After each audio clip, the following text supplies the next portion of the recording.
Hello friends, फिर से स्वागत करता हूं आपका आपके अपने चैनल सुशांत चेस स्पाइस में। आज का टॉपिक है रूक वर्सेस पॉन्स और हम देखने जा रहे हैं फिर से रूक वर्सेस टू पॉन्स का पोजीशन। बहुत ही इंटरेस्टिंग पोजीशन है जिसमें हमने पिछले जो भी कुछ थीम्स सीखे थे और कुछ एडिशनल थीम्स का मिक्सचर है। ये गेम पोजीशन में से आया है। यहाँ पे ब्लैक टू प्ले था और ब्लैक ने यहाँ पे सबसे ऑब्वियस मूव जो दिखने में किंग F4 है वो किया। दोनों पॉन्स आगे बढ़ाना चाहता है। तो पिछले बार हमने जो दो मेथड्स देखा था वो तो है ही इसमें, और हम देखने जा रहे हैं कि और क्या क्या हो सकता है। तो चलिए सबसे पहले चलते हैं गेम पर, देखते हैं गेम में क्या हुआ। ब्लैक ने F4 खेला इंस्टेंटली। आइडिया है H3 करना चाहता है, तो व्हाइट ने खेला KD4। अब तुरंत H3 तो कर नहीं सकेगा, रूक का चेक आ जाएगा, तो F3 ताकि किंग G2 बैठ सके। उसको रूक F8 चेक, KG2 और किंग E3। अब इस पूरे सिस्टम में हो गया, किंग जो है G3 पॉन के पास पहुंच रहा है। तो हमने जो दो मेथड्स डिस्कस किए थे आपको याद होगा, एक था टेल हुक मेथड जिसमें पीछे के पॉन को किंग जाके पकड़ लेता है तो गेम ड्रॉ हो जाता है, और दूसरा था चेंज ऑफ लीडर मेथड।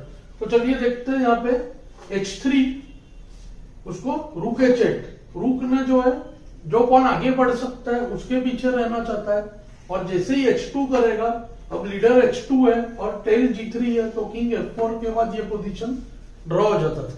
तो ब्लैक ने खेला किंग H2, ये थोड़ा बेटर ट्राई है।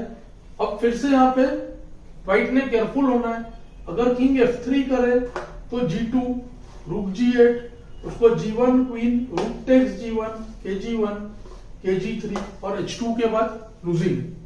इसलिए व्हाइट ने ओनली मूव रूक G8 किया। फिर से जो पॉन आगे बढ़ सकता है उसके पीछे आ रहा है। अब G2, उसको किंग F2, किंग H1।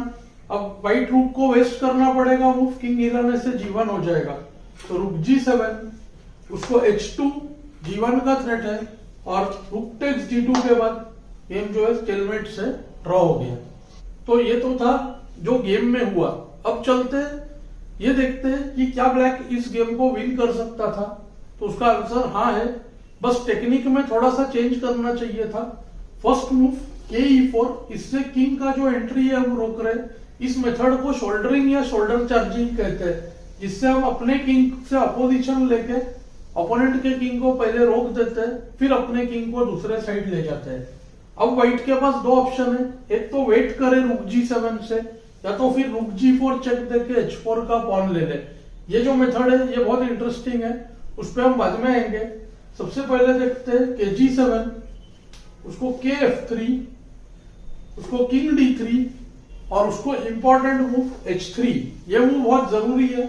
आप देख सकते हो अगर KG2 करता तो फिर KE3 H3 रूक H7 के बाद जो पिछला ड्रॉन पोजीशन था, रूक उस पॉन के पीछे आ गया जो आगे बढ़ सकता है, तो इसके लिए H3 खेलना चाहिए। और H3 के बाद आप देख सकते हो H2 और G2 दोनों का ही थ्रेट है, तो रूक F7 check forced, KG2, KE3। देखिए दिखने में उस पोजीशन के ही तरह है, पर एक मेजर फर्क हो गया। अब रूक पॉन्स के पीछे नहीं है, तो रूक H7 होता तो ये पोजीशन ड्रॉ हो सकता था, लेकिन यहाँ पे ब्लैक का मूव है, तो ब्लैक खेलता है H2 और अब रूक को चांस ही नहीं मिला।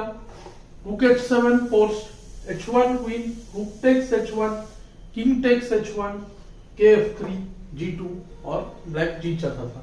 तो इसका मतलब यहाँ पे लास्ट जो वेरिएशन ऑप्शन बचता है वो है रूक G4 चेक। रूक G4 को KF3, रूक टेक्स H4। अब ये जो पोजीशन है हमने जो पहले एक बहुत फेमस स्टडी पोजीशन कवर किया था उसी के ऊपर बेस्ड है। यहाँ पे G2 देखने में लगता है रूक H3 चेक देने से ड्रॉ हो सकता है, पर यहाँ पे ये तीसरा मेथड है जो हमने पहले सीखा था, रूक H3 चेक। अब KG4 ब्लंडर है, रूक H8 के बाद गेम ड्रॉन होगा, तो किंग F4, फिर से रूक H4 चेक, फिर से किंग G5 ब्लंडर, रूक H8 के बाद गेम ड्रॉन, किंग F5। इस मेथड को कहते हैं मूविंग डाउनस्टेयर्स। और रूक H5 को किंग F6, रूक H6 आते ही KG7। आप देख सकते हो G7 और G8 के स्क्वायर्स टच हो गए, रूक पॉन के पीछे आ ही नहीं सकता है कुछ भी करने पर। नेक्स्ट मूव G1 क्वीन, और ब्लैक जो है क्वीन वर्सेस रूक में जीत जाएगा। तो इससे हमने 3-4 थियोरेटिकल पोजीशंस को एक ही पोजीशन में कवर किया और मेन पॉइंट ये था कि ये एक्चुअल गेम में से आया हुआ पोजीशन था। तो आप समझ सकते हो कि इन टाइप के पोजीशंस को जानना कितना जरूरी है। मुझे उम्मीद है आपको ये लेसन्स पसंद आ रहे हैं। मुझे कमेंट्स में जरूर बताएं। Thanks for your time.